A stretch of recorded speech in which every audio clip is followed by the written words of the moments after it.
할렐루야. 오늘은 오순절 사건과 새 피조물이 된다는 의미라는 제목을 가지고 성경을 공부하려고 합니다.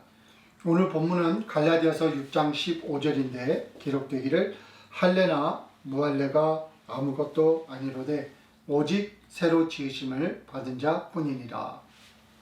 오늘은 성경에 있는 창조와 관련된 기록과 구원의 역사를 살펴보면서 구원이란 무엇을 의미하는가 라는 중요한 질문에 대한 일면의 답을 공부해 보려고 합니다. 창세기 1장 1절부터 2절을 보게 되면 기록되기를 태초에 하나님이 천지를 창조하시느니라. 땅이 혼돈하고 공허하며 흑암이 깊음 위에 있고 하나님의 신은 수면 위에 운행하시느니라. 이렇게 기록을 하고 있습니다. 특히 우리가 초점을 맞춰 보려고 하는 성경 구절은 창세기 1장 2절인데 창세기 1장 2절을 우리가 좀 더 분해해서 읽어보면 이렇게 기록이 되어 있습니다. 첫째로 당시 하나님께서 창조를 시작할 그 당시 그때에 지금 지구 또는 우리가 알고 있는 이런 대지 이 땅의 상태를 설명해 주고 있는데 말하기를 땅이 혼돈하고라고 기록이 되어 있습니다. 그래서 여기서 혼돈이라고 하는 단어가 중요한 의미를 가지고 있는데 우리말로 하면 형태가 없는, 질서가 없는, 무질서한, 혼란스러운, 황무지한, 버려진 그런 의미를 가지고 있는데 히브리어로는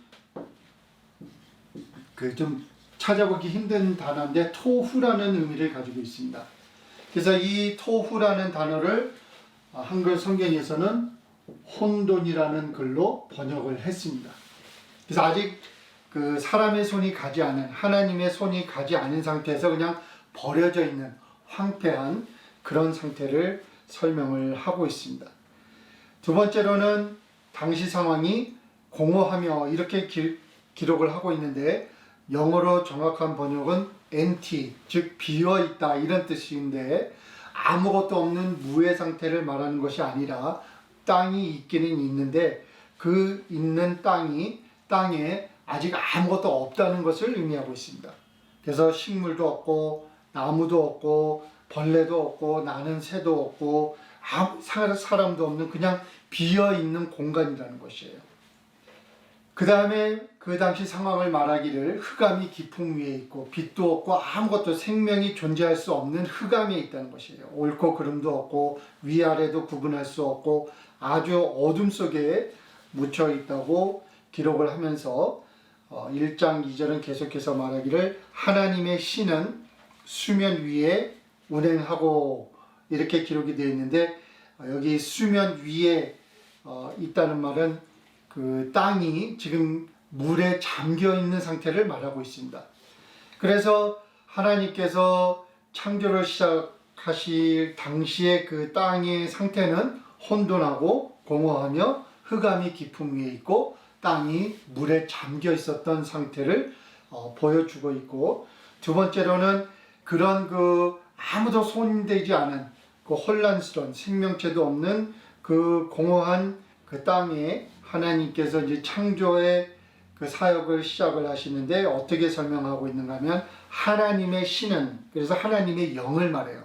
그 하나님의 영이 그 창조하는 사건의 그 수행자라는 것입니다. 그래서 하나님의 임재를 의미해요. 그래서 그 하나님의 임재를 의미하는 하나님의 신의 임재는 하나님의 권능을 의미하기도 합니다.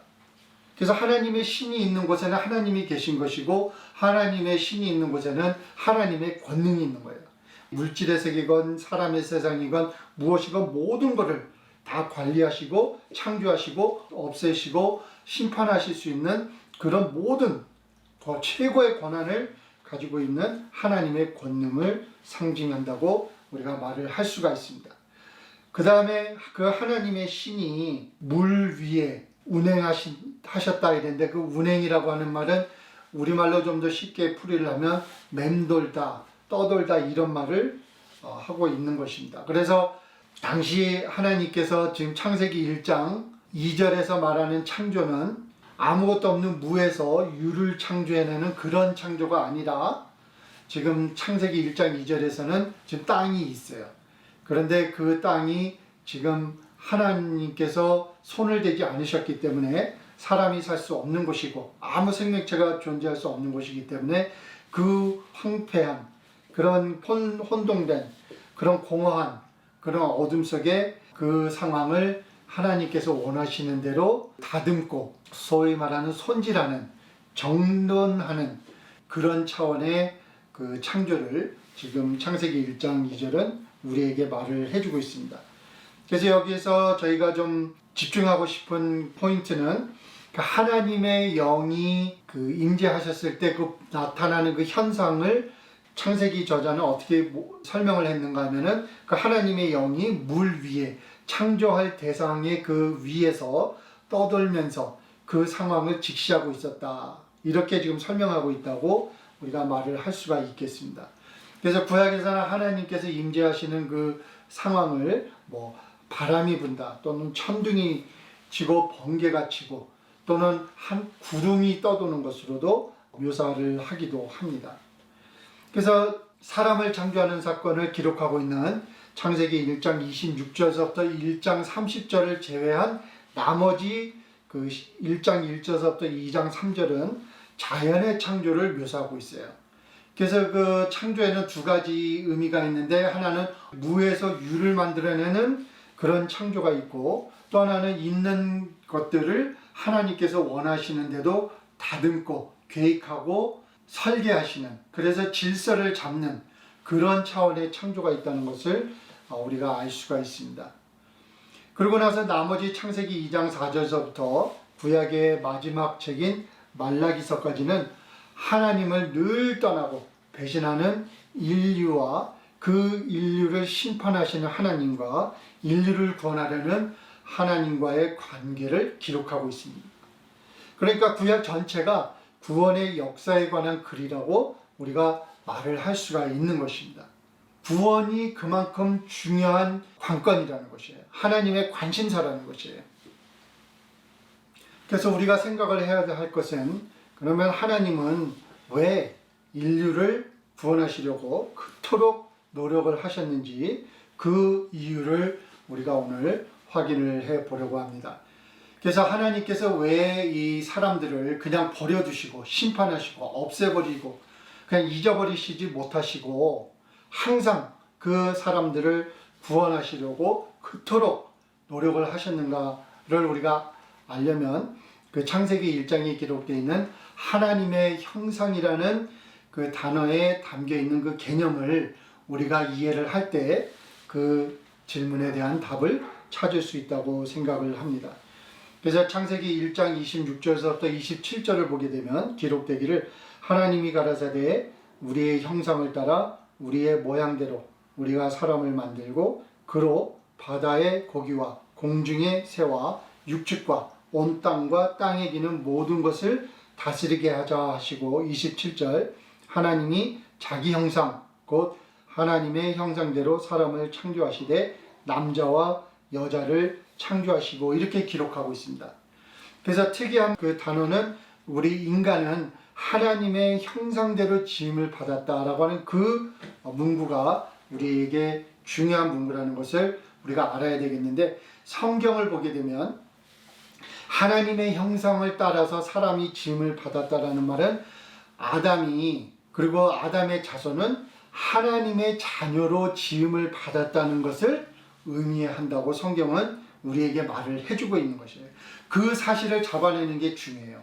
사람이 하나님의 형상대로 지음을 받았다는 것은 동물이나 식물이나 그 외 모든 하나님께서 창조한 것들과 다른 차원의 목적과 다른 차원의 본질을 가지고 만들어졌다는 사실을 우리에게 말해주고 있는데 다른 피조물들과 인간이 어떤 차이가 있는가 하면은 우리 인간은 하나님께서 우리를 만드실 때 우리를 하나님의 자녀로 만드셨다는 것을 성경은 우리에게 말을 해주고 있습니다.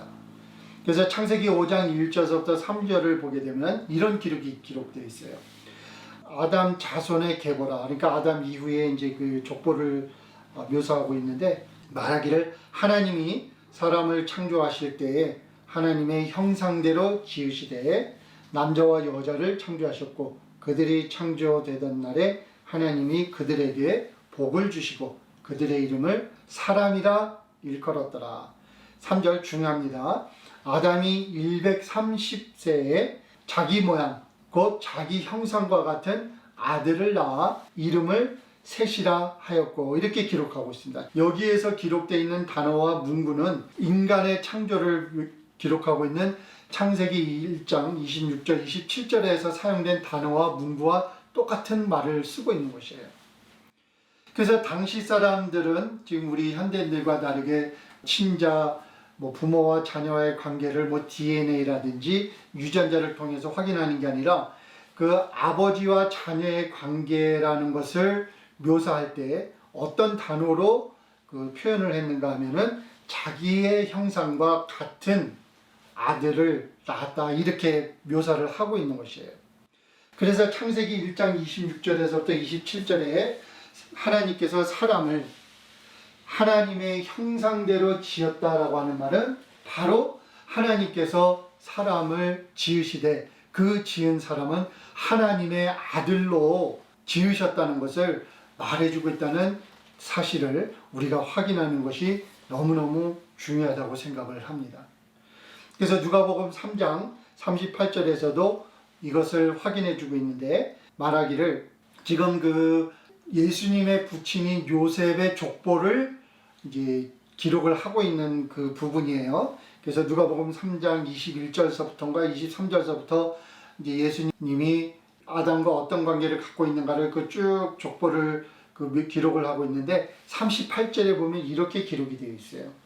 그 이상은 에노스요, 그 이상은 셋이요, 그 이상은 아담이요, 그 이상은 하나님이시니라. 다시 말하면 하나님의 아들은 아담이고 아담의 아들은 셋이고 셋의 아들은 에노스고 그래서 그의 아들은 누구고 해가지고 예수님의 부친인 요셉까지 그 족보를 설명해주고 있는 것이에요. 그래서 누가복음 3장 38절에서도 우리에게 중요한 사실을 확인해 주는 것은 무엇인가 하면은 사람은 바로 하나님의 자녀로 지음을 받았다. 이 사실을 우리가 확인하는 것이 하나님께서 왜 그토록 우리를 버리지 못하시고 그 죄가 많은 우리를 구원하시려고 그토록 노력을 하셨는가에 대한 그 답을 찾는데 가장 중요한 단서를 이 사실에서 우리가 찾을 수 있다고 말을 할 수가 있습니다. 그래서 인간이 타락하면서 우리가 잃은 것이 참 많은데 그 중에서 가장 중요한 것은 무엇인가 하면은 우리가 하나님과 아버지와 자녀라는 그 관계를 상실한 것이 가장 큰 손실이라고 우리가 말을 할 수가 있고 그런 면에서 구원이란 인간이 하나님과의 그 아버지 자녀의 관계를 회복하는 데 있다고 우리가 말을 할 수가 있습니다.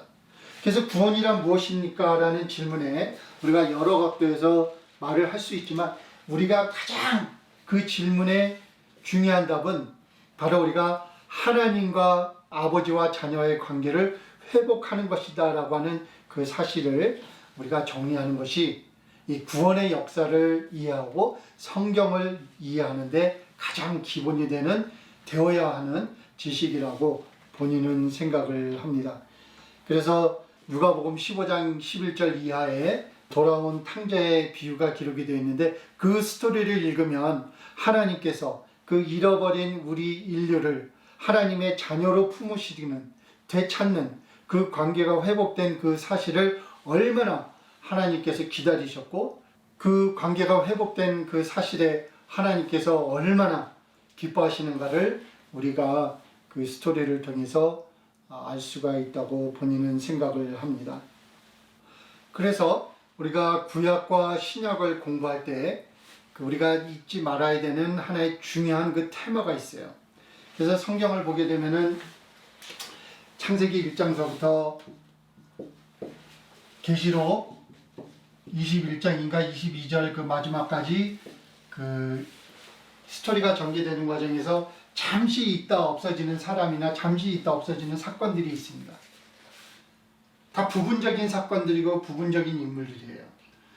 잠시 있다가 없어지고, 그러나 전체적인 그림에서 볼 때 그다지 큰 중요성을 갖고 있는 인물이나 그런 사건은 없습니다. 그러나 창세기 1장 1절부터 계시록 마지막까지 끊이지 않는 그 테마는 인류의 구원이라는 테마예요. 그래서 신약과 구약을 통틀어서 우리가 읽을 때 늘 이 작은 사건들 또는 작은 인물에 집중해서 거기에 빠져서 그 사람들의 관점에서 성경을 보면은 우리가 성경이 우리에게 전해주려고 하는 그 교훈을 놓치게 되기 쉽습니다. 오해하기가 쉬워요. 그래서 우리가 창세기서부터 계시록을 읽을 때는 처음부터 끝까지 하나님께서 가지고 계셨던 그 목적, 즉 인류의 구원이라고 하는 그 테마를 잃지 않고 그 관점에서 구약과 성경과 그 신약과 그 모든 것을 우리가 읽어야만이 성경을 바르게 우리가 해석을 할 수가 있게 됩니다. 그래서 그런 관점에서 볼 때 창세기 2장 4절부터 11장까지는 인간의 죄성을 압축해서 묘사해주고 있는데, 창세기 3장에서는 아담과 하와가 타락을 하고 4장에서는 가인이 아벨을 죽이고 6장에서는 사람의 딸들이 하나님의 아들들과 혼인을 하는 사건이 기록되어 있는데, 이거는 우리가 창세기 공부할 때 자세히 공부를 할 겁니다. 그래서 그 당시 사람들이 타락한 상태를 성경은 기록해 주고 있는데, 6장 5절을 보면 기록하기를 여호와께서 사람의 죄악이 세상에 관영함과, 그러니까 아주 널리 퍼져 있다는 거예요. 널리 깊이 그 마음의 생각의 모든 계획이 항상 악할 뿐임을 보시고 땅에 사람 지으셨음을 한탄하사 마음에 근심하시고 가라사대 나의 창조한 사람을 내가 지면에서 쓸어버리되 사람으로부터 육축과 기는 것과 공중의 새까지 그러하리니 이는 내가 그것을 지었음을 한탄함이니라, 이렇게 기록을 하고 있습니다. 그래서 하나님께서 더 이상 세상에 생명들이 유지되는 것을 허락하실 수가 없는 상황에 이르렀기 때문에 세상을 심판하시고, 그때 오직 그 노아의 가족들만 살아남게 되는 기록이 남아 있습니다. 그래서 우리가 노아의 사건을 보면서 깨달아야 되는 것은, 노아의 사건은 세상에 대한 심판이고 그 심판 이후에 하나님께서 다시 세상을 두 번째로 창조하시는 그 역사적인 사건이었다는 것을 우리가 아는 것이 중요합니다. 그래서 창세기 8장 1절을 보면 기록되어 있기를 하나님이 노아와 그와 함께 방주에 있는 모든 들짐승과 육축을 권념하사 바람으로 땅 위에 불게 하심에 물이 감하였고, 이렇게 기록하고 있는데, 그 원어를 보면은 창세기 8장 1절에 묘사된 글은 창세기 1장 2절에 있는 글과 유사할 뿐 아니라 그 상황을 지금 묘사하고 있다는 것을 우리가 알 수 있습니다. 첫째로 바람으로 땅 위에 불게 하시네 하는 말은, 바람은 하나님의 성령의 임재를 말해요. 그리고 하나님의 성령의 임재는 하나님의 권능을 의미합니다. 성령의 임재는 창조를 의미합니다.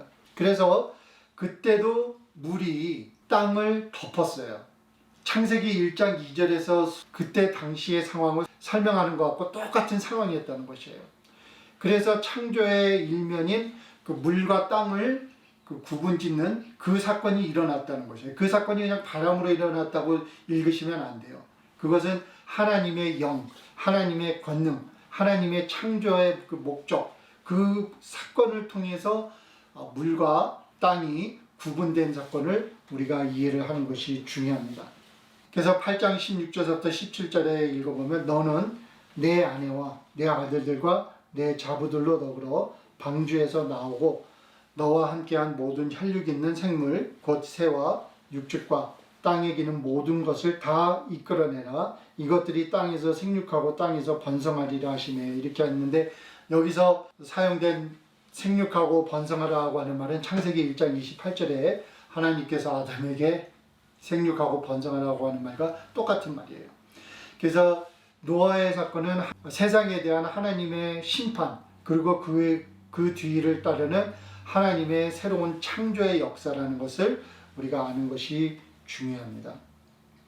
그 다음에 9장을 보게 되면은 노아의 아들 함이 저주를 받는 사건이 기록되어 있고 11장에서는 그 인간들이 모여서 하나님을 대적하는 바벨탑 사건이 기록되어 있고 또 하나님의 심판이 이루어지는 것을 우리가 목격할 수 있게 됩니다. 그래서 창세기 3장서부터 11절은 다른 차원에서 읽으시면 아니에요. 뭐 세상의 역사를 설명하거나 사실은 그런 목적이 아니라 하나님을 떠난 인간들이 얼마나 그 죄가 많은 사람들인가를 보여주면서 그 하나님을 떠난 인간들이 만든 사회는 아무도 살아남을 수 없는 극히 악한 사회로 뿐이 전락할 수 없다는 사실을 우리에게 보여주고 있는 것입니다. 세상이 황폐해지고 혼동되고 어둠에 갇힌 그런 세상으로 뿐이 변할 수 없다는 것이에요. 그러면서 창세기 12장부터 구약의 마지막인 말라기서에서는 하나님께서 이스라엘 민족과 가지셨던 그 관계를 기록해주고 있는데 하나님께서 아브라함을 선택하시고 이스라엘 민족을 택하신 이유는 그 민족을 하나님의 형상대로 창조하시기 원하는 목적을 가지고 그 민족과 특별한 관계를 맺으셨던 것을 우리가 아는 것이 중요합니다. 그래서 하나님께서 이스라엘 민족을 하나님의 형상대로, 즉 하나님에게 속한 자녀로 그 창조하시기를 원하셨던 사실을 성경 여러 군데서 우리가 알 수가 있는데 특히 신명기 32장 10절부터 11절을 보게 되면 이렇게 기록이 되어 있습니다. 여호와께서 그를 황무지에서 짐승의 부르짖는 광야에서 만나시고 호위하시고 보호하시며 자기 눈동자같이 지키셨도다. 11절 마치 독수리가 그 보금자리를 어지럽게 하며 그 새끼 위에 너풀거리며 그 날개를 펴서 새끼를 받으며 그 날개 위에 그것을 얻는 것 같이 이렇게 기록이 되어 있는데 여기 10절에 기록되어 있는 여호와께서 그를 황무지에서 이렇게 지금 사막의 그 상황을 얘기할 때 사용된 단어가 이 토후라는 단어예요. 그래서 창세기 1장 2절에서 사용된 이 토후라는 단어가 딱 여러 번 사용되지가 않습니다. 그래서 이스라엘 민족이 신명기 32장 10절을 읽었다면 창세기 1장 2절을 생각할 수뿐이 없는 그런 단어가 쓰여진 거예요. 그래서 그들을 하나님께서 만나시고 호위하시며 보호하시며 자기 눈동자같이 지키셨도다. 왜 보호하시고 그 호위하시고 눈동자같이 지키셨는가 하면 하나님께서 이스라엘 민족을 하나님의 자녀로 회복시키려고 하는 그 시도를 하신 것이에요. 아버지라는 관계에서 이스라엘 민족을 만나주셨던 거예요. 그러면서 11절에 독수리가 그 보금자리를 어지럽게 하며 그 새끼 위에 너풀거리며, 그래서 여기서 너풀거리며라는 말은 그 창세기 1장 2절에서 그 하나님의 영이 물 위에서 그 맴돌다 떠돌다 이럴 때 사용한 그 단어가 똑같은 단어를 사용하고 있습니다. 자주 사용하지 않는 단어를 여기서 사용했기 때문에 이 말은 창세기 1장 2절을 연상시키는 단어인 것이에요.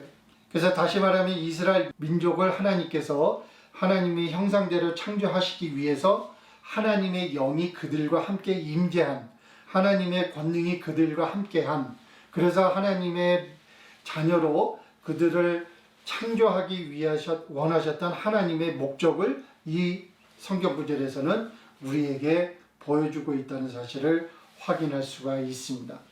그래서 출애굽기 13장 21절에서도 우리에게 말하기를 여호와께서 그들 앞에 행하사 낮에는 구름 기둥으로 그들의 길을 인도하시고 밤에는 불 기둥으로 그들에게 비치사 주야로 진행하게 하시며 낮에는 구름 기둥 밤에는 불 기둥이 백성 앞에서 떠나지 아니하리라. 이렇게 기록되는데 지금 구름 기둥 또 불 기둥은 하나님의 임재를 말하는 거예요. 그래서 하나님의 임재라는 것은 하나님의 권능을 말하는 것이고 하나님의 권능을 말하면은 창조를 의미하는 것이에요. 그래서 하나님께서 이스라엘 민족과 함께한 이유는 그들이 다른 민족보다 우월하고 다른 민족보다 뛰어나고 그런 차원으로 이해하시면 성경이 우리에게 전하려고 하는 메시지를 우리가 놓쳐버리게 되는 거예요. 잘못 읽는 거예요. 인간적인 관점에서 잘못 해석하고 오해하는 거예요. 하나님께서 이스라엘 민족과 함께하신 목적은 그 민족을 통해서 테스트 케이스로 그 민족을 하나님의 자녀로 만드시겠다고 하는 목적으로 그들과 함께 하셨다는 것을 우리가 알 수가 있습니다. 그러나 중요한 교훈은 무엇인가 하면 창세기 12장부터 말라기서에서 보여준 하나님과 이스라엘 민족과의 관계는 또다시 실패로 돌아갔다는 것을 성경이 우리에게 보여주는 것이 그 창세기에 기록된 그 내용의 목적이라는 것을 우리가 아는 것이 중요해요. 다시 말씀드리지만 하나님께서 아브라함을 만났을 때는 아브라함이 뛰어난 사람이어서 그를 만난 것이 아니에요. 그를 만나 주신 거예요. 인간적인 눈으로 볼 땐 정말 보잘것없는, 정말 이게 뭐 보통이라고 하면은 정말 아브라함은 이 밑에 아주 저 밑구덩이에 떨어져 있던 사람입니다. 그런 아무것도 보잘것없는 사람에게 하나님이 같이 하셨을 때 그 사람마저도 그와 그 자손들이 세상에서 창대해지는 것을 하나님은 보여주시고, 그러나 그 다윗 때부터 솔로몬에 이르기까지 그 사람 다윗과 솔로몬이 하나님을 배신하고 하나님을 떠나고 아주 악한 왕들로 활동을 하면서 그 나라가 망하고 그 왕국이 없어지고 그들이 세상에서 버림받는 그런 민족으로 전락했다는 것을 구약은 우리에게 전해주는 것이 목적이지, 이스라엘 민족이 뭐 남들보다 뛰어나네 우선의 그런 목적이 아니에요. 그 이스라엘 민족은 우리와 보통 사람들과 하나도 다를 뿐이 없는 보통 인간들이라는 것을 성경은 우리에게 말을 해주고 있는 것 뿐이에요. 그래서 고린도전서 10장 1절부터 6절에 귀한 그 말이 기록이 되어 있는데 읽어보면, 형제들아 너희가 알지 못하기를 내가 원치 아니하노니, 여기서 형제들아는 예수님을 믿는 그리스도인들을 말합니다. 다수가 이방인들이에요. 우리 조상들이, 이스라엘 민족을 얘기해요. 우리 조상들이 다 구름 아래에 있고, 다시 말하면 여기서 강조해야 될 단어는 다예요.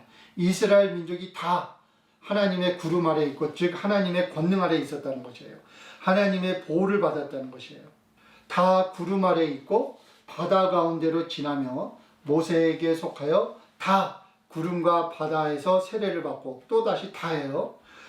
3절 다 같은 신령한 식물을 먹으며 다 같은 신령한 음료를 마셨으니 이는 저희를 따르는 신령한 반석으로부터 마셨음에 그 반석은 곧 그리스도시다. 5절 그러나, 중요한 말이에요. 그러나 저희의 다수를 하나님이 기뻐하지 아니하신 거로 저희가 광야에서 멸망을 받았느니라, 이렇게 기록하고 있어요. 우리가 성경을 보면 알지만 애굽에서 하나님의 약속을 받고 가나안 땅으로 떠난 그 1세대 사람들은 가나안 땅을 넘어가지 못했어요. 다 광야에서 죽었어요. 약속을 받았지만 약속의 열매는 맺지 못했어요. 그래서 고린도전서 10장 6절에서 말하기를, 그런 일은, 그들에게 일어난 일은 우리의 거울이 되어, 즉 우리 그리스도인들의 거울이 되어 우리로 하여금 저희가 악을 즐겨한 것 같이 즐겨하는 자가 되지 않게 하려 합니다. 이렇게 말하고 있습니다. 이스라엘 민족이 망했다는 것이에요. 하나님이 함께 하셨을 때는 창대하게 번성하다가 그들이 하나님을 버리고 하나님을 등지고 인간의 원칙대로 육신의 정욕을 따라 살아가기 시작하면서 나라를 잃고 모든 사람들이 다른 나라의 노예가 되고 그런 식으로 타락해 버리게 된 것은 우리의 거울이 되어 우리한테도 그런 일이 일어날 수 있다는 것이죠. 우리로 하여금 저희들을 배워서 저희가 악을 즐겨한 것 같이, 저희가 하나님을 떠난 것 같이 우리는 그런 일을 배우지 않도록 우리에게 교훈을 주기 위해서 기록된 글들이다 라고 사도 바울은 우리에게 말을 해주고 있습니다. 그래서 이스라엘 민족을 높이거나 낮추거나 하려는 그 목적이 아니라 하나님의 입장에서 볼 때는 다 똑같은 인간인데, 그 인간은 하나님을 떠나서는 끝없이 타락할 수뿐이 없는 것이 인간이라는 것을 우리에게 구약은 보여주는 것이 그 목적이라고 성경은 우리에게 말을 해주고 있는 것이에요. 그래서 하나님이 없는 가정, 하나님이 없는 교회, 하나님이 없는 사회는 끝없이 타락할 수뿐이 없다는 것이에요. 그래서 그 상황을 갈라디아서 5장 19절에서부터 21절은 말하기를 육체의 일은 즉 세상에 속한 사람들이라는 것이에요. 하나님을 떠난 사람은 현저하니 곧 음행과 더러운 것과 호색과 우상숭배와 술수와 원수를 맺는 것과 분쟁과 시기와 분냄과 당 짓는 것과 불리함과 이단과 투기와 술 취함과 방탕함과 또 그와 같은 것이라 전에 너에게 경계한 것 같이 경계하노니 이렇게 지금 말하고 있습니다. 하나님을 떠난 사람들은 하나님이 떠난 사람들이 만든 사회는 아무도 살 수 없는 그런 그 타락한 세상이 됐을 뿐이 없다는 것을 끝까지 성경은 우리에게 상기시켜주고 있는 것이에요. 그래서 영국의 토마스 홉스라고 하는 어떤 철학가는 말하기를 옳고 그름, 정의, 인내, 온유하심, 양심 이런 것들을 다 버리고 사는 사람들이 사는 사회를 모두가 모두를 대적하는 삭막한 사회라고 설명을 해주고 있습니다. 함께 살 수 있는 사회가 안 되는 거예요. 서로 죽이고 서로 미워하고 서로 짓누르고 서로 배신 때리고 서로 이용하고 질투하고 빼앗고 그런 사회뿐이 사람들이 만들 수 없으니까 그런 사람들이 만든 가정에서 살아남을 사람이 없는 것이고 그런 사람들이 만든 회사, 그런 사람들이 만든 사회, 그런 사람들이 만든 정부, 그런 사람들이 만든 국가는 결국에는 사람들이 살 수 없는 그런 상황으로 변한다는 것을 성경은 우리에게 말을 해주면서 정말 우리가 얼마나 연약한가, 우리가 얼마나 죄를 따라가는 인간들인가를 우리에게 보여주면서 정말 양심 있는 사람들은 절망할 수뿐이 없는 그런 상황에 처해 있는 인류를 구약은 우리에게 보여주고 있습니다. 그래서 인간은 어떤 방법으로든 스스로 구원을 쟁취할 수 없는 연약한 인간이라는 것을 구약이 보여준 후에 이제 마지막 수단으로 예수님께서 인류를 구원하시기 위해서 이 세상에 오시게 된 것을 우리가 아는 것이 중요하다고 생각을 합니다. 그래서 예수님께서 오셔서 십자가에 매달리셨는데 그 십자가에 매달리시면서 이뤄내신 중요한 일들이 상당히 많아요. 그 십자가에 담겨있는 의미가 많지만 오늘은 그 십자가 사건을 통해서 우리에게 성령이 주어지는 그 길이 열렸다는 그 영적 원칙을 여러분과 초점을 맞춰서 공부를 하면 좋겠다는 생각입니다. 그래서 요한복음 14장 16절을 보게 되면 기록하기를 내가 아버지께 구하겠으니 그가 또 다른 보혜사를 너희에게 주사 영원토록 너희와 함께 있게 하시리라. 다시 말하면 성령을 보내주시겠다는 약속을 예수님께서 하십니다. 그래서 우리가 다 알지만 복음서를 보게 되면 예수님께서 십자가에 매달려서 하나님께 가시면은 이제 그때 우리에게 성령을 보내주시겠다고 하는 기록이 여러 군데 있잖아요. 그래서 그 성령이 우리에게 임한다는 그 의미가 무엇인지 오늘 우리가 공부를 하려고 하는데 그 예수님께서 복음서에서 성령을 보내주시겠다고 하신 그 약속이 우리가 사도행전 2장을 보면은 실현된 것을 우리가 알 수가 있는데 그 오순절 사건으로 기록이 되어 있습니다. 그래서 사도행전 2장 2절을 보게 되면은 기록되기를 호련히 하늘로부터 급하고 강한 바람 같은 소리가 있어 저희 앉은 온 집에 가득함에 이렇게 기록이 되어 있는데 여기서 강한 바람이라는 것은 하나님의 임재를 말하는 것이죠. 성령님의 임재를 말하는 것이죠. 그래서 성령님의 임재는 하나님의 권능을 말하는 것이고 하나님의 권능은 창조를 말하는 것이에요. 그래서 하나님의 영이 이제는 구약의 시절과는 다른 방법으로 그 구약의 시대 때는 사람과 하나님의 영이 이렇게 거리가 있었어요. 서로 이렇게 떨어져 있었습니다. 구분되어 있었어요. 그렇지만 오순절 사건이 일어나면서는 뭐가 다르냐면 그 하나님의 영이 이제 우리 안에 들어오신다는 것이 이 구약과 예수님을 통해서 그 사건이 가능해질 것이에요. 그게 왜 그렇게 됐는지는 저희는 알지 못하죠. 영적인 일이니까.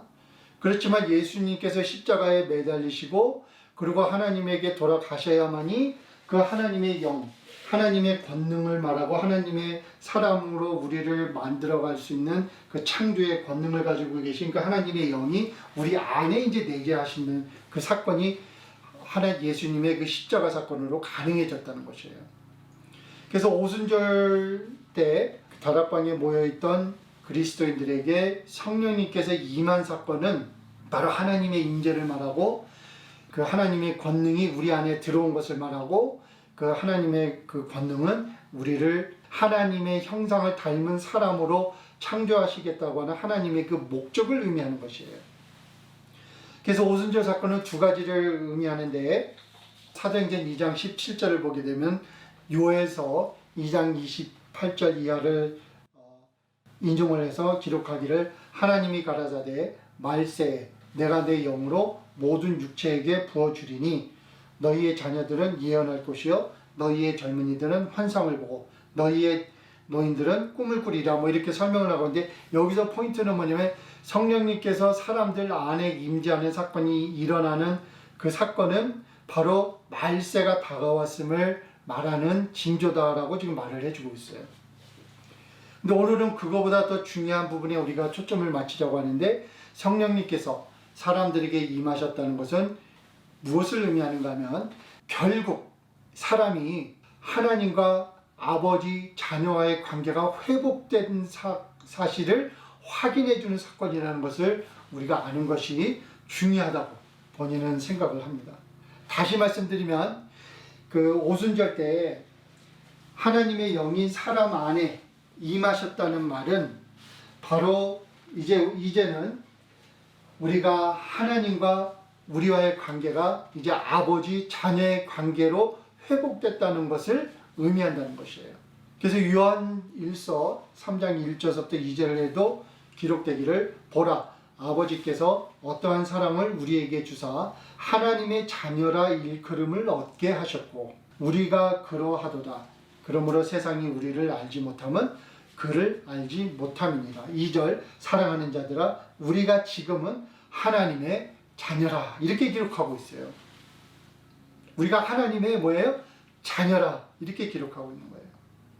로마서 8장 15절 16절 기록되기를 너희는 다시 무서워하는 종의 영을 받지 아니하였고 양자의 영을 받았으므로 아바 아버지라 부르짖느니라. 성령이 친히 우리 영으로 더불어 우리가 하나님의 자녀인 것을 증거하시나니 이렇게 기록하고 있습니다. 이제 하나님은 하나님이시만 우리의 아버지시라는 거예요. 여러분은 하나님의 아들이요 딸이라는 것이에요.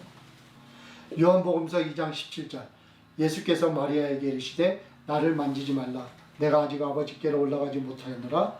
너는 내 형제들에게 가서 이르되 내가 아버지 곧 너희 아버지 내 하나님 곧 너희 하나님께로 돌아간다 하라 하신대 이렇게 말하고 있습니다. 이제 하나님은 우리 아버지세요. 하나님은 우리 아버지세요.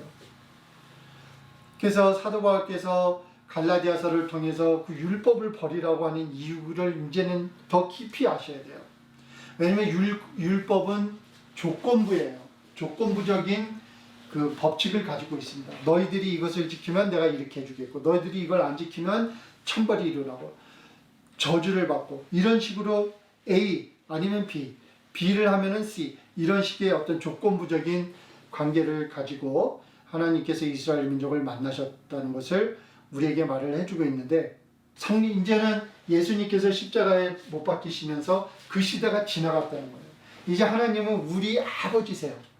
그래서 우리가 뭐 주일을 기다려가지고 교회 가야지 하나님을 만나고 또 우리가 주일날 가서 하나님께 11조를 내야지 하나님께서 우리를 축복해 주고 이제 그런 관계가 아니기 때문에 율법을 우리 머릿속에서 지워버리라고 사도 바울이 말하고 있고 그것을 제가 이 갈라디아서를 통해서 여러분에게 강조를 하고 있는 것이에요. 이제는 우리가 하나님 앞에 나아가기를 원하면은 아무 생각 없이 그냥 아버지 하면 되는 거예요. 아버지 나 지금 힘들어요. 나 아버지 지금 재정적으로 힘들어요. 아버지 이런 인간 문제로 힘들어요. 아버지 앞에 무릎 꿇고 나가서 기도하면은 하나님께서 이제 우리를 들어주시는 거예요. 하나님과 우리 사이에 아무것도 막는 어떤 가로막는 장애가 없어요. 이제는 내가 이거를 해야지 하나님을 만나겠다, 그런 생각은 이제 버리시라는 거예요. 여러분들께서 여러분의 부모님을 만나러 가는데, 만나러 가시기 전에 용돈 보내드리고 밥 사드리고 편지 보내드리고 뭐 전화 드리고 그런 준비 작업을 한 다음에 꼭 가야지 여러분의 부친을 만날 수 있습니까? 그런 게 아니잖아요. 그냥 찾아가면 아버지 하고 부를 수 있는 것이 여러분들의 부친이고 여러분의 모친이 아닙니까? 그렇듯이 우리도 이제는 하나님이 필요할 때 내가 어제 이랬으니까 내가 성경을 뭐 10권을 더 읽어야지 하나님께 나가지, 그런 조건적인 생각을 이제 버리시라는 거예요.